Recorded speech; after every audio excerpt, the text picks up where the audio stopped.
Some stories are just timeless. They're packed with love, betrayal, intense courtroom drama, and plot twists so crazy you'd think they were written for a modern blockbuster.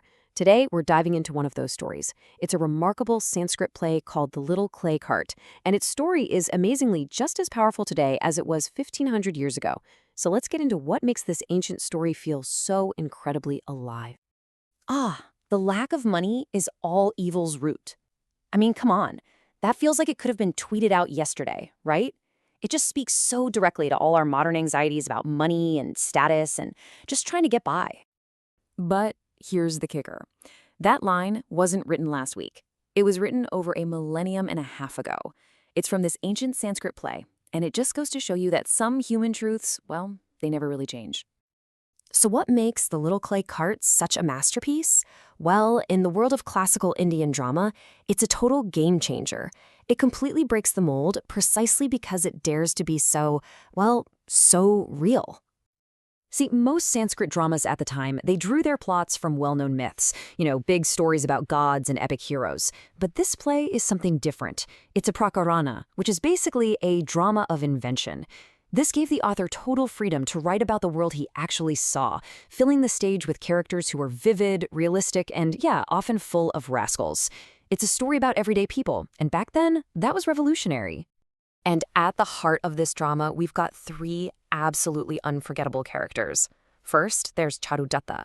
He's a nobleman who is respected by everyone for his good heart, but he's completely broke. Then we have Vasantasena, a wealthy and powerful courtesan who, despite her profession, has incredible integrity. And then there's the villain, Sanstanaka. He's the king's brother-in-law, and his power is matched only by his cruelty and, frankly, his stupidity. Their lives are all about to collide in the most dramatic way possible. So what gets this whole story rolling? A love story, of course. But this isn't just any romance. It's a pure but socially impossible love that blossoms between the city's poorest good guy and its wealthiest, most sought-after courtesan. The action kicks off when Vasantasena is literally running for her life from the villain, Sanstanaka. He's aggressively pursuing her, and in a moment of sheer desperation, she ducks into a stranger's house to hide. And whose house has she stumbled into? You guessed it, Charudatta's, the very man she's been secretly admiring from a distance. Now, Vasantasena is clever. She needs a reason to see this noble man again, right? So she asks him to safeguard her incredibly expensive jewels. But think about what's really going on here. She knows he's too poor to actually protect them. This isn't about security. It's a profound act of trust in his character, not his wealth. It's a way of binding their fates together. And oh boy, will this decision have massive consequences. But let's not forget our villain. Sanstanaka is not a guy who takes no for an answer. As the king's brother-in-law, he honestly believes he's entitled to whatever and whoever he wants. I mean, this quote tells you everything. He compares himself to a god, Vasudeva, and he just cannot process why Vasantasena would refuse him. He's arrogant, he's totally deluded, and his bruised ego is about to turn into some seriously violent revenge. And this is how it all goes horribly wrong. On one single fateful day, a string of simple mistakes leads to absolute tragedy. Vasantana is supposed to meet her beloved Charudatta, but she gets into the wrong bullet cart by mistake. So instead of being taken to her love, she's delivered right into the hands of her tormentor.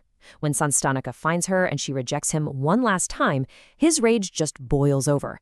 He attacks her, strangles her, and leaves her for dead. With Vasantasena apparently gone, Sanstanaka sees his chance. He can get revenge on the woman who spurned him and destroy the man she chose over him, all in one brilliant, evil move.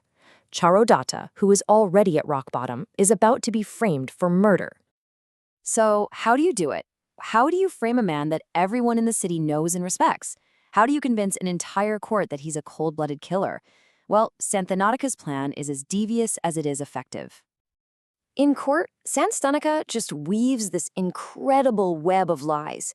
He twists every single truth into a damning accusation. He claims Charudatta's poverty finally drove him over the edge, that he lured Vasantasena to the garden not for love, but to rob and kill her for her fortune.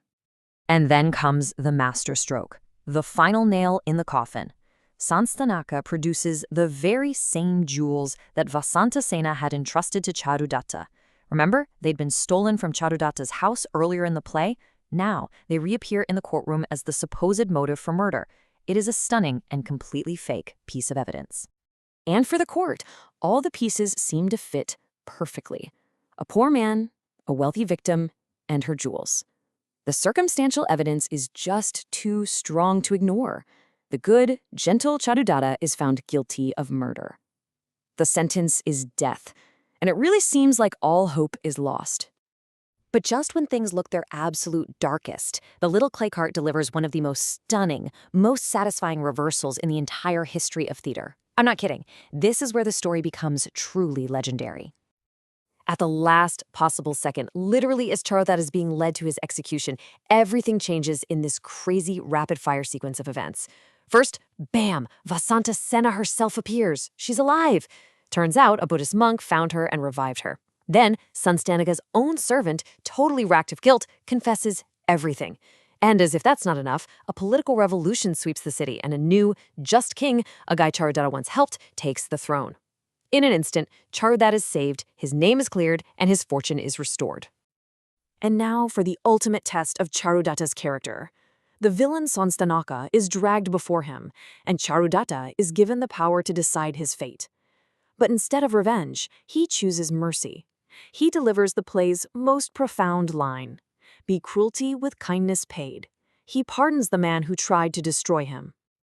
And this leaves us with a question that is just as real and complicated today as it was 1,500 years ago. In a world full of injustice, what does it truly mean to be good? Is real justice found in punishing the guilty, or does it lie in the much harder, more radical power of mercy?